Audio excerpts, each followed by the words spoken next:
Dans cette vidéo, tu vas comprendre comment réaliser une table de matière et un sommaire dynamique et automatique. Salut à toi, c'est Johan, j'espère que tu vas bien. Dans cette vidéo, on va justement voir ce petit tutoriel qui va prendre quand même quelques dizaines de minutes, où on va justement voir ensemble comment réaliser cette table de matière et ce sommaire sous InDesign CC 2020. Alors j'imagine que ça va peut-être différer d'année en année, mais globalement la méthodologie devrait rester la même. Et si je fais ce tutoriel, c'est essentiellement parce que toutes les personnes que je forme en présentiel ou en distanciel sur le logiciel InDesign, eh bien très souvent c'est le point, on va dire, le plus compliqué à appréhender. Et donc dans ce cas-là, avec cette vidéo, ça va permettre à tout le monde de bien pouvoir réviser comment réaliser un sommaire avec InDesign. En tout cas, si jamais tu regardes cette vidéo, eh bien, certainement que je vais sortir une formation sur InDesign. Donc, si jamais tu veux y accéder, n'hésite pas à aller dans la description. Tant que je ne l'ai pas créée, eh bien, elle ne sera pas là. Mais le jour où elle va apparaître, eh bien, il y aura un tarif préférentiel sous cette vidéo si jamais tu veux apprendre le logiciel InDesign de A à Z très facilement. En tout cas, on va pouvoir directement passer au tutoriel pour essayer justement de reproduire cette table des matières ici pour qu'elle soit justement dynamique. Et d'ailleurs, n'hésite pas à partager la vidéo si tu connais des personnes qui ont besoin de ce tutoriel, ça leur permettra de s'améliorer sur InDesign. N'hésite pas également à t'abonner à la chaîne si tu veux suivre les prochaines vidéos de tutoriaux ou bien de vidéos liées au freelancing ou à l'entrepreneuriat. Et surtout, très important, si tu as une question par rapport à la vidéo que tu es en train de regarder, n'hésite pas à aller dans les commentaires et à poser ta question qui pourra servir à absolument tout le monde. À présent, il est temps de prendre un texte brut qui est celui-ci, et le transformer justement pour réussir à générer une table des matières. Donc pour cela, tout d'abord, quand l'on ait par exemple des documents InDesign qui fassent 2 pages ou bien 50 ou 300 pages, eh bien ce que je te conseille dans un premier temps, c'est d'essayer de commencer la mise en page de quelques pages. De cette manière, tu auras la possibilité d'avoir la mise en page par exemple de plusieurs titres différents et au moins essayer de créer la mise en page de tous les titres possibles. Par exemple, ici, on peut le voir, nous avons un titre 1 qui est tout simplement le titre du livre. Ensuite, nous avons un titre 2, un titre 3 et chapitre. Essaye justement de faire la mise en page de l'ensemble des hiérarchies de titrage. De cette manière, ça pourra s'automatiser sur l'ensemble du document. Et donc pour cela, tu as juste besoin de prendre ton document, on va dire, brut, et ensuite, tu appliques la mise en page, le graphisme que tu souhaites y appliquer. Par exemple, ici, je prends la typographie spectrale, je la mets en bold, je mets ensuite du 42 points, automatique, je peux augmenter l'espacement en dessous, etc., etc. Et là, tout simplement, je vais essayer de créer un design voilà, que j'aurais choisi. Là, par exemple, j'ai envie de centrer les deux, je centre les deux. Ici, pareil, je mets également de la spectrale en 36. Et là, je crée un peu de mise en page. Et donc, pour simplifier, on va dire, le travail, j'ai directement fait la mise en page de l'ensemble de ce texte brut et je l'ai réalisé justement ici au-dessus. Et donc, le but, c'est de faire en sorte que l'ensemble de ces titres présents ici soient réalisés comme ça en automatique avec une table des matières. Et donc, pour cela, si jamais tu as envie de tester de ton côté, pas de panique. J'ai justement la ressource en pièce jointe ou bien en ressource dans la description de la vidéo. De cette manière, tu vas pouvoir utiliser le document InDesign et le réaliser toi de ton côté. En tout cas, moi la première chose que je te conseille, c'est qu'une fois que tu as réalisé l'ensemble de cette mise en page, donc tout est statique, il n'y a pas de style de paragraphe et style de caractère, eh bien on va commencer à créer les styles de paragraphe et les styles de caractère. Il faut savoir, lorsque l'on fait une table des matières sous InDesign, eh bien, l'ensemble des styles de paragraphes vont justement générer ces titres-là dans la table des matières.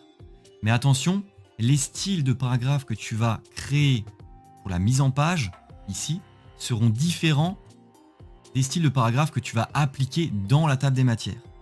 De cette manière-là, je te conseille de créer 2 styles différents. Un style, par exemple, tu vois bien, ce titre-là est bien plus grand que le titre une fois dans la table des matières. De cette manière, je te conseille de créer 2 styles bien distincts entre celui-ci qui est pour la mise en page et celui-ci qui est pour la table des matières. Donc maintenant c'est bon, on peut commencer. Là ça va être on va dire un passage un peu fastidieux. En fait, je vais tout simplement créer l'ensemble des titrages. Donc là par exemple j'écris titre 1, entre parenthèses, mise en page. Et ce que je vais juste faire, c'est que je vais copier le mise en page. Voilà. Donc là, je vais vraiment laisser la vidéo en entier. Titre 1. De cette manière, si jamais à un moment donné, tu te poses des questions, eh bien, tu auras juste besoin de revenir en arrière et tu pourras le voir. Donc ici, j'écris chapitre. Et tu vois, à chaque fois que je sélectionne le design, en fait, ça va prendre en considération l'ensemble du style de paragraphes et de caractères que j'ai justement mis en place ici avec paragraphes, caractères et tout ça.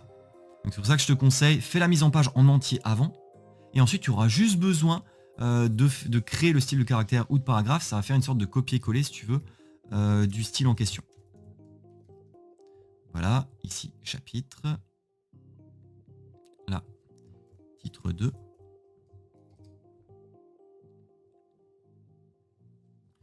Titre 2. Si jamais tu te plantes, tu peux soit double-cliquer ici, soit lorsque tu veux créer par exemple le titre 3, eh bien je fais plus, eh bien si je clique mais doucement, je peux l'écrire également ici. Peut-être que ce sera plus rapide si tu le fais de cette manière-là. Voilà, encore une petite fois, et titre 3. Voilà, copier-coller, et c'est parti. C'est bon, j'ai réalisé l'ensemble des styles de paragraphes et de caractères liés à la mise en page. Cela veut dire que si par exemple, je m'en vais, si par exemple je clique sur titre 1, et bien ici, si par exemple les caractères de base, j'augmente la taille. Et alors, attends, ici, titre 1. Moi plutôt ici, alors, caractère, voilà. Si je clique ici, en fait, ça va se faire automatiquement. Donc je vais juste revenir en arrière, voilà. Eh bien, je vais tout simplement appliquer l'ensemble de ces styles aux différents titres. Alors, je t'avouerai que je préfère largement, on va dire, appliquer le style du paragraphe en premier. Tout simplement parce que ça va se faire beaucoup plus rapidement, tu vois, sinon je devrais sélectionner à chaque fois ce paragraphe, ce paragraphe, ce paragraphe. Tu vois, je devrais tous les sélectionner. Là, ce que je vais faire, je vais juste prendre une seule fois le style du paragraphe, ici. Donc, je vais écrire paragraphe. Je colle mise en page, ok. Ici pareil, j'écris paragraphe, je colle mise en page. Et ce que je vais faire, je vais juste appliquer partout le style mise en page. Tu vois, je reviens avec un style basique, mais maintenant je vais réappliquer tout simplement titre 1, ici chapitre, titre 2, et tu vois, etc., etc. En sachant que le grand avantage, c'est que si tu ne connais pas trop, on va dire, les styles de paragraphes et de caractères, eh bien, tu peux très bien utiliser des raccourcis clavier, et ça, c'est ultra sympathique. Par exemple, ici, si je veux mettre cet élément-là en titre 2, eh bien, dans ce cas-là, je vais ici dans titre 2, je fais par exemple un raccourci clavier, ici j'appuie sur CTRL 2, d'accord. Et ici pareil, dans ce titre 2 là, je fais CTRL Maj 2, je fais OK. Et bien ici, tout simplement, avec mes raccourcis clavier, donc CTRL 2, CTRL Maj 2, et bien j'applique exactement le style en question. Et ça, c'est ultra pratique parce que si toi, tu crées l'ensemble de tes styles de paragraphes et de caractères, tu pourras tout simplement, ici là pareil, tu vois, tu pourras tout simplement tout appliquer avec des raccourcis clavier. On refait pareil, CTRL 3, ici, donc, pardon, c'est pas pour celui-ci, attends, celui-ci, on le supprime, c'est le titre 3, donc, CTRL 3, vu que c'est titre 3, comme ça, c'est plus facilement mémorisable, et ici, CTRL Maj 3, et bien, dans ce cas précis, hypothèse, CTRL 3, CTRL Maj 3, je vais supprimer un peu de texte, et ici, CTRL 3, CTRL Maj 3. Et tu vois que j'ai réussi très rapidement à reproduire exactement la même mise en page que j'avais précédemment, juste avec tous les styles. Donc là, c'est bon, les styles sont à présent terminés et on va pouvoir passer à la mise en place des styles pour le sommaire en question. Afin de reproduire exactement le même design que cette table de matière-là, je vais tout simplement récupérer l'ensemble des titres ici que je veux faire représenter dans la table des matières. Par exemple, je n'ai pas envie de faire représenter le titre 1 qui est le titre par exemple du livre, donc dans ce cas là je ne vais pas mettre ça. Par contre je vais mettre tous les chapitres, donc chapitres 1 et 2, les titres 2 et les titres 3. Donc de cette manière, je vais avoir de manière brute donc le titre même de la table des matières, ici que j'ai laissé appeler la table des matières. Tu pourras le changer, hein, tu peux écrire sommaire ou bien le supprimer tout simplement. Et ici, tu as chapitre 1, titre 2, titre 3, chapitre 2, titre 2, titre 3, 3, 3. Donc maintenant, ce que tu as juste besoin de faire, c'est appliquer du graphisme. Ça, je le fais relativement rapidement, tu vois. Je me dis, tiens, j'ai envie que la table des matières soit centrée. J'ai envie que tous les éléments soient en typographie spectrale, voilà, spectral bold. Ici, j'ai envie qu'il y ait pas mal d'espacement ici. Là, j'ai envie que cet élément-là soit beaucoup plus grand, par exemple, etc., etc. Donc, une fois que tu as réalisé l'ensemble du design que tu veux donner à la table des matières, eh bien, moi, ce que je vais faire, c'est que je vais récupérer ce que j'ai créé ici, puisque, je le rappelle, ceci n'est pas dynamique. Eh bien, dans ce cas-là, je le prends, je le colle ici, voilà. Et maintenant, ce qu'il faut faire, c'est tout simplement créer l'ensemble des styles de paragraphes et styles de caractères associés à la table des matières. Parce que, je le répète, eh bien, les styles de paragraphes et de caractères ne sont pas les mêmes entre les éléments qui vont être dans la table des matières et sur la mise en page du livre en question. Par exemple, tu t'en doutes bien, ici, les titres 2 sont largement plus grands que les titres 2 ici. Donc dans ce cas-là, là c'est l'étape un peu fastidieuse à nouveau, c'est qu'on prend tout simplement table des matières, on va créer un style de paragraphe et de caractère, donc table des matières, ici, je le copie, voilà, ensuite pareil, je le colle, tac. Voilà, table des matières. Donc à présent, si je sélectionne tout, et que j'applique table des matières, et bien ça donne exactement le même design partout. Voilà, CTRL Z, CTRL Z. Maintenant, il suffit tout simplement, et bien ici, de créer le reste des éléments. Donc ici, j'écris chapitre, espace, comme ça. Je vais juste copier tout ça, de cette manière, ça ira un peu plus vite. Voilà, chapitre, chapitre. Voilà, de cette manière-là. Et ensuite, on a également celui-ci. Alors le titre 2, celui-ci, je vais te le montrer tout à l'heure. Je vais d'abord commencer par le titre 3 parce qu'il y a justement une petite subtilité au niveau des pointillés. Donc titre 3, pareil, je clique ici, je clique ici. Titre 3. Tac. Voilà. Et ensuite, ici, titre 3. Voilà. Alors pour le titre 2, ce qu'il y a de spécifique, c'est qu'ici, il faut que tu rajoutes une tabulation. Et pour cela, donc, je vais supprimer ces éléments-là. Je vais tout simplement, voilà, prendre ça tout seul, d'accord. Je vais juste peut-être même enlever le M comme ça, voilà. Je sélectionne ça tout seul. Je crée exactement comme avant mon style de titre 2. D'accord. Je colle, je colle. Voilà, titre 2. Je colle. Et ensuite, maintenant, petite subtilité, il va falloir que tu sélectionnes tout ça, que tu double-cliques sur style de paragraphe et que tu ailles dans le 5e onglet, à savoir tabulation. Alors ici, c'est assez spécifique. En fait, il va falloir que tu crées justement une tabulation où, dès que tu crées une tabulation, eh bien, ça va décaler l'élément vers la droite. Et dès que ça va décaler l'élément vers la droite, ça va créer justement des points. Et donc ces points-là, ici, ce que je fais généralement, c'est que je vais tout simplement ici, je vais mettre tout simplement 1 mm, d'accord. Et ensuite, ici, je mets des points. Voilà, point. Je fais entrée. Et en fait, en faisant ça, 1 mm, et ensuite, je mets point avec les points de conduite. Et bien, si je fais une tabulation, donc là, je clique sur Tab, et bien, ça va créer justement des points de tabulation sur l'ensemble.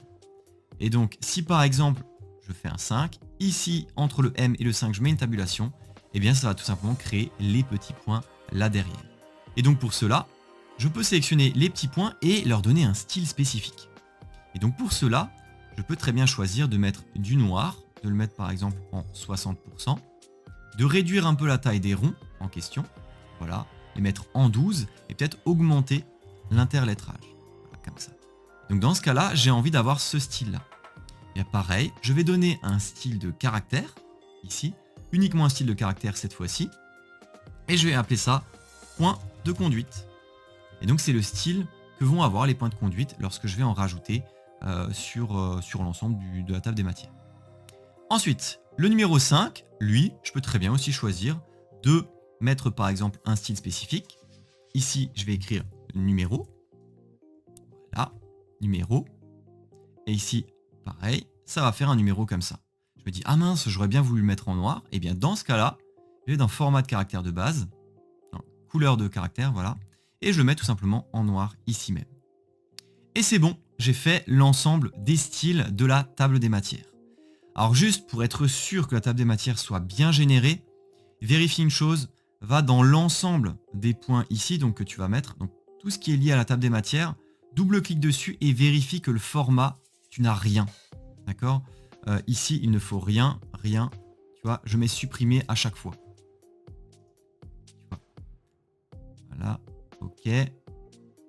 Je double-clique parce que très souvent, il y a des problèmes justement si tu laisses des choses comme ça et que ce n'est pas exactement le même design que sur le style de paragraphe, eh bien ça va peut-être donner des erreurs. Donc pour cela, moi je fais à chaque fois ça, je supprime, voilà, tac. Je supprime absolument partout. Mis à part numéro et point de conduite, bien entendu, puisque ce sont les seuls qui ont besoin de style de caractère tout court. Alors, je supprime, voilà. C'est bon, tout est supprimé. De cette manière-là, on va aller ici. À présent, on va directement créer la table des matières. Il suffit d'aller sur l'onglet Page, faire Style de table des matières, et ici, on va tout créer. On fait Nouveau, donc nouvelle table des matières. Je vais appeler ça TDM pour table des matières. Le titre correspond tout simplement à ce titre-là. J'écris table des matières. Ici, le style, je vais directement lui donner style table des matières. C'est le style qu'on avait donné pour justement que ça donne ce style présent. Ensuite, inclure les styles de paragraphe. Alors ça, c'est assez spécifique. C'est tout simplement, tu sais, je t'ai demandé de faire des styles en fonction de la mise en page et en fonction de la table des matières. Eh bien, il faut que tu sélectionnes style de mise en page pour que justement la table des matières récupère les titres dans l'ensemble du livre. Donc dans ce cas-là, tu vas récupérer donc mise en page, on va récupérer le titre 1, titre 2, titre 3 et on va également rajouter chapitre. Voilà. On les met dans l'ordre, donc on a les chapitres au-dessus des titres 2, on a les titres 2, les titres 3 et le titre 1 par exemple, on n'en a pas envie. Bien, dans ce cas-là, on va le supprimer. Donc là, on a chapitre, titre 2, titre 3. Là, c'est bon, on a fait ce qu'on avait à faire. À présent, il faut justement avoir un style spécifique. Donc le style, donc le graphisme qu'on veut appliquer justement exactement à l'identique de la table des matières qu'on a justement vu il y a 1-2 minutes. Donc dans ce cas-là, ici dans chapitre mise en page, on va mettre style des entrées. Donc le style, ça va être chapitre table des matières, puisque c'est le style table des matières que l'on veut appliquer. Ici, chapitre, table des matières. Ensuite, numéro de page, on n'en a pas besoin, on n'en veut pas. Donc aucun numéro de page. Parfait. Ensuite, le titre 2, c'est un peu plus spécifique puisque le titre 2, donc pareil, on va mettre le style titre 2, mais le style de la table des matières. Mais on va bien entendu avoir un numéro de page. Le numéro de page, on va le mettre après l'entrée, donc après le titre 2. Et ici, on va tout simplement choisir, voilà, est-ce qu'il va y avoir une espace, est-ce qu'il va y avoir des espaces fines, des quadratins, etc. Nous, ce que l'on veut, c'est avoir une tabulation de retrait à droite. Cela veut dire qu'à gauche, nous allons avoir le titre. À droite, nous allons avoir le numéro. Et entre la gauche et la droite, nous allons avoir tout simplement les fameux pointillés. Là, c'est bon. On a une tabulation à droite des numéros. Et on va sélectionner les deux styles ici présents. Les numéros de page vont avoir le style numéro. Et ici, les pointillés vont avoir le style point de conduite. Ça, c'est fait. Et ensuite, le titre 3, nous allons choisir ici. Tout simplement titre 3, non pas mise en page, mais bien titre 3, table des matières. Et ici, nous n'avons pas de numéro. Il faut bien faire attention, il y a également des petits checks ici même. Et si jamais tu veux créer un PDF avec des liens qui vont justement renvoyer à la page en question, par exemple, tu as un titre 2 qui renvoie à la page 155, eh bien, ici, si tu checkes ici le créer des signets PDF, ça te permettra de cliquer dessus pour atteindre la page 155. Voilà. Ici, continue, tout ça, ça c'est bon. Ok. Bien entendu, ici, moi de base, j'avais le moins d'options, enfin le plus d'options activées. Mais toi, n'hésite pas, si jamais tu ne vois pas les options en question, c'est qu'il faut que tu cliques ici sur plus d'options. Maintenant, je fais OK. Parfait, OK. Et donc maintenant, c'est bon, j'ai créé la table des matières TDM. Je vais dans Page, je clique sur Table des matières. Là, je n'ai plus rien à faire puisque j'ai déjà tout paramétré. Je clique sur OK et je vais tout simplement créer la table des matières en question en espérant qu'elle ressemble à ce que j'ai créé juste avant. Et donc là, tu vois, oula, il y a un petit problème. Et je soupçonne que ce problème-là, tu vois, la taille de la typographie n'est pas la même. Eh bien, je soupçonne que c'est le fameux bug que je t'ai dit juste avant, tu vois, c'est la même taille de typo que la mise en page et non pas de la table des matières. Donc dans ce cas-là, ce que je te conseille, c'est ici, dans style de caractère mise en page, pareil, ici, je supprime, et c'est bon, tu vois, ça a la bonne taille. Donc vérifie bien que tous tes éléments ici dans style de caractère, justement les fameux formats des caractères, que tout ça se soit supprimé. De cette manière, tu n'auras pas de problème et la table de matière sera bonne. C'est simple, rien que ça, rien que cette petite mise en garde peut te faire gagner une demi-heure, une heure, parce que tu vas galérer à savoir où c'était, et en fait c'était tout simplement un bug avec le style de caractère. Donc voilà, maintenant on a créé une table des matières tout simplement automatique. Alors tu vas dire mais mince, mais enfin, je le vois pas, j'arrive pas trop à le mesurer tout ça. Eh bien on va faire des tests. Ici par exemple, imaginons que Nemo, voilà, ça, j'ai envie de le transformer en titre 3. Eh bien, je vais aller faire donc titre 3 mise en page, titre 3, voilà, ici, titre 3 mise en page, tu vois, j'ai créé le Nemo en plus. Et ici, imaginons qu'il y ait ça, voilà, je vais à la ligne, but in certain circumstances, ok. Ça, je le mets en titre 2, mise en page, titre 2, mise en page. Je vais supprimer un peu de texte pour que tout soit affiché, hein, comme ça il n'y a pas de problème par rapport au contenu qui dépasse. Et donc pour réussir à rajouter ces éléments dans la table des matières, de base la table des matières, quand tu cliques dessus et que tu vas dans page et mettre à jour, ça met à jour la table des matières, d'accord? Et bien là, qu'est-ce qui s'est passé? Eh bien ça a directement mis à jour la table des matières. Je fais CTRL Z, tu vois, il y a uniquement ces éléments-là. Je viens en avant, je fais... Alors, ici, tac, je sélectionne, mettre à jour la table des matières, et ça a rajouté le fameux Nemo et le but incertain. Ici, par exemple, si je voulais faire les choses proprement, je mettrai également un petit chapitre 2. Voilà, je supprime ça, voilà. Tac. Je mettrai un petit chapitre 2 avec style mise en page, mise en page. Je vais à nouveau à la table des matières, je clique dessus, et mettre à jour, et ça rajoute le chapitre 3. Qui est écrit 2, mais c'est chapitre 3. Donc voilà, c'était la petite vidéo pour te montrer, on va dire, le tutoriel pour créer une table des matières automatisée sur InDesign. Donc ce que je te conseille, petit résumé, c'est part d'un texte brut. Ce texte brut, tu le mets en page. Une fois que tu le mets en page, tu crées justement ce style-là.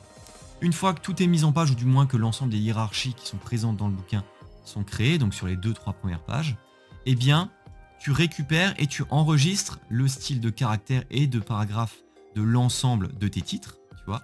Tu leur donnes un nom en mode mise en page, et ensuite tu récupères la table des matières version brute, donc uniquement avec les titres bruts. Tu leur crées une mise en page pour que ça ressemble à ça. Ensuite, pareil, tu vas également créer un style de paragraphe et un style de caractère que tu vas enregistrer, mais sous le nom table des matières. De cette manière-là, eh bien, quand tu vas créer la table des matières, eh bien, ça va utiliser le design de la table des matières et non pas de la mise en page en tant que telle. Et donc, dans ce cas-là, ensuite, une fois que tu vas dans la table des matières, ici, dans page, tu as juste besoin d'associer, du coup, ces titres-là pour les créer dans la table des matières. Et le design, tu appliques celui qui est présent ici, avec la possibilité de mettre des petits points avec cette fameuse tabulation ici quand tu double-cliques. Tu vas ici, tu vas dans tabulation, tu gères justement ce 1 mm point de conduite, en sachant que les points de conduite, hein, tu peux mettre ce que tu veux. Tu peux absolument mettre ce que tu veux et ça peut être mis à jour automatiquement. Et donc, une fois que tu as fait ça, eh bien, tu peux également donner un petit style aux numéros. Si tu as envie que les numéros soient justement d'un autre style, par exemple les numéros, tu leur donnes une couleur bleue, tu peux leur donner une couleur bleue, point de conduite pareil, tu vois, couleur rose, voilà, 100%, tu peux faire absolument ce que tu veux.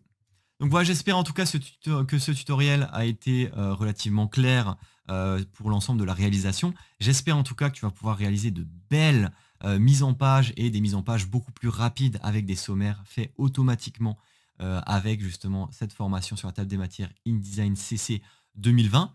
N'hésite pas à tout simplement me faire des retours si tu as réussi à le faire. Et si tu as des questions, n'hésite pas à me les marquer directement en commentaire ou bien dans la discussion associée à la formation ou au tuto en question. Dans tous les cas, j'espère que cette vidéo YouTube t'a plu. N'hésite pas à partager cette vidéo si tu veux absolument que d'autres personnes puissent accéder à ce tuto. Abonne-toi à la chaîne pour ne pas louper les prochaines vidéos. Et surtout, le plus important, comme je te l'ai dit avant, n'hésite pas à marquer en commentaire si tu as des questions ou si tu as des problèmes à ce niveau-là, s'il y a l'un ou l'autre point que tu n'as pas compris, je pourrais repasser dessus volontiers. En tout cas, je te remercie d'avoir suivi la vidéo jusqu'au bout et puis je te dis à très bientôt pour des prochaines vidéos pour toi.